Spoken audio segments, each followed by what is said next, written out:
Hello friends. मैं doctor Vikram Singh आपका स्वागत करता हूं अगले सेमेस्टर में। इस सेमेस्टर में मैं आपको माइक्रोप्रोसेसर एंड इंटरफेसिंग सब्जेक्ट पढ़ाने वाला हूं। इस कोर्स में लैब भी है। थ्योरी कोर्स के लिए आपके 3 क्रेडिट्स फिक्स किए गए हैं और लैब के लिए इसमें आपके पास 1 क्रेडिट है।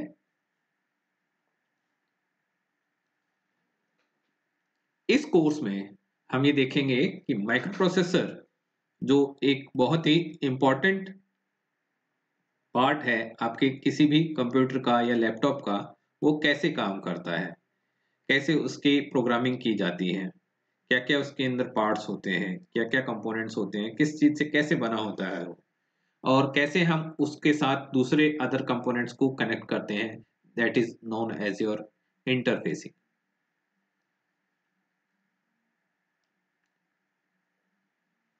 इस कोर्स का सिलेबस कुछ इस प्रकार होगा। इसमें इंट्रोडक्शन टू 8085 माइक्रो प्रोसेसर, जिसमें हम इसके फंडामेंटल ब्लॉक डायग्राम पढ़ेंगे, कौन कौन से इसके अंदर रजिस्टर्स हैं, एएलयू क्या है, कैसे काम करता है, बस सिस्टम कैसा है इसका, मेमोरी कौन सी लगेगी, कैसे लगेगा, इंस्ट्रक्शन साइकिल्स क्या होते हैं, टाइमिंग डायग्राम्स क्या होते हैं, और बहुत सी अदर चीजें जैसे addressing decoding techniques, addressing modes, instruction set, assembly language programming, interrupt types handling, ISR, stack architecture.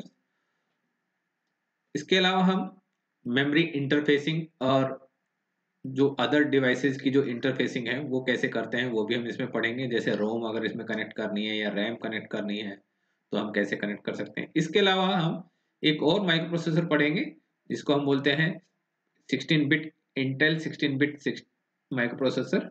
इसका नाम है 8086 माइक्रो प्रोसेसर।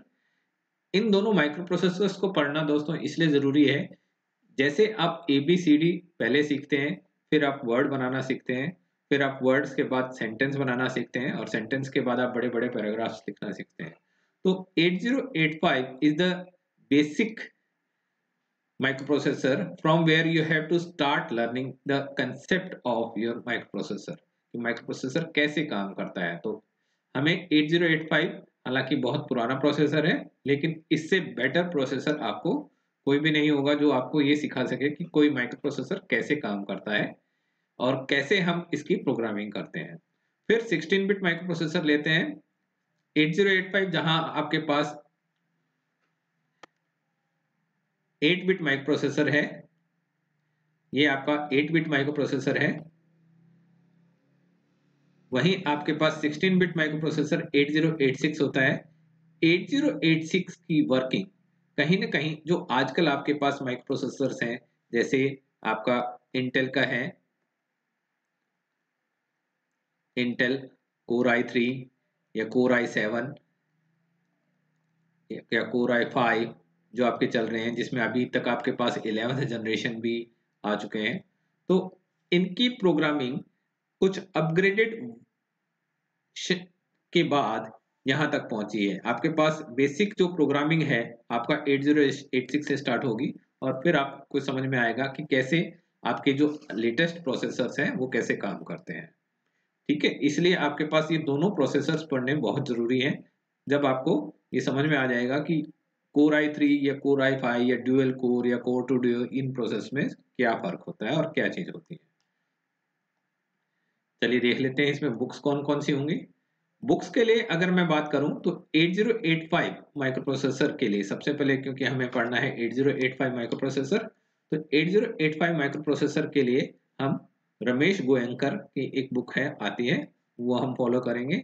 इस बुक को हम चैप्टर 1 से लेकर एंड तक हम पढ़ेंगे, और मोस्ट प्रोबेबली इसमें हम कवर करेंगे 8085 वाला सेक्शन। हम 8086 इसमें से नहीं कवर करेंगे। ठीक है, 8086 के लिए मैं आपको रिकमेंड करता हूं कि आप इस बुक को फॉलो कीजिए। 8086 की जो ये बुक है, दैट इज के बुरचंडी या के रे बुरचंडी, तो आप इस बुक को 8086 माइक्रोप्रोसेसर के लिए फॉलो करें। हाँ, आप रेफरेंस बुक्स भी यूज कर सकते हैं। इसमें आपके पास डगलस वी हॉल है, ये 8086 माइक्रोप्रोसेसर के लिए बहुत बढ़िया बुक है। अगर आप 8086 माइक्रो प्रोसेसर को और डीपली स्टडी करना चाहते हैं तो आप इस बुक को भी यूज कर सकते हैं। और इसके अलावा 2 बुक्स और है। चलिए बात कर लेते हैं कि माइक्रो प्रोसेसर सीखने के लिए आपको बेसिक क्या रिक्वायरमेंट जरूरी है। बेसिकली आपको नंबर सिस्टम की नॉलेज होनी चाहिए। आपको नंबर सिस्टम की नॉलेज होनी चाहिए, बिल्कुल सही बात है, जिसमें binary number system, hexadecimal number system, BCD number system, one's complement आपको पता होने चाहिए, टूज कॉम्प्लीमेंट्स आपको पता होना चाहिए, basic arithmetic and logical operations जो होते हैं बाइनरी में वो आपको पता होना चाहिए, कॉम्बिनेशनल एंड सीक्वेंशियल सर्किट्स की नॉलेज होनी चाहिए, इसमें आपके पास डिकोडर्स, एनकोडर्स, प्रायोरिटी एनकोडर्स, ये सारी चीजें आते हैं। सीक्वेंशियल सर्किट्स की आपके पास नॉलेज होनी चाहिए, जिसमें लैच और फ्लिप फ्लॉप क्या डिफरेंस होता है लैच और फ्लिप फ्लॉप में, ये आपको पता होना चाहिए। शिफ्ट रजिस्टर्स और रजिस्टर्स के बारे में पता होना चाहिए, मेमोरी के बारे में पता होना चाहिए। और एडीसी दैट इज आपके पास एनालॉग टू डिजिटल कन्वर्टर्स और डिजिटल टू एनालॉग कन्वर्टर्स कैसे काम करते हैं, ये थोड़ा बहुत आपको पता होना चाहिए। इसके लिए हम फिर भी इसका एक ओवरव्यू स्टार्टिंग में लेंगे कि डिजिटल इलेक्ट्रॉनिक्स का बेसिक एक रिव्यू लेक्चर जरूर स्टार्ट में करेंगे कि आपके पास ये डिफरेंसेस आपको पता चल जाए कि ये चीजें होती क्या है। चलिए बात कर लेते हैं इवोल्यूशन मैकेनिज्म। थ्योरी एग्जाम में इवोल्यूशन मैकेनिज्म क्या रहेगा। थ्योरी एग्जाम में इवोल्यूशन मैकेनिज्म के लिए आपके पास एक मिड टर्म एग्जाम होगा जो अभी तक यूनिवर्सिटी ने स्पेसिफाई किया है, जिसके मार्क्स होंगे आपके पास 30 मार्क्स।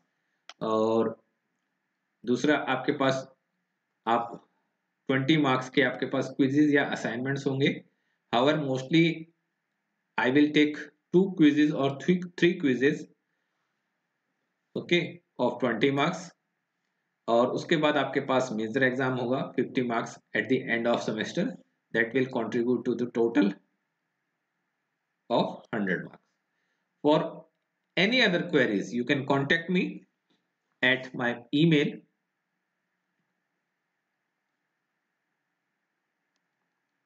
that is vikram.singh@smvdu.ac.in.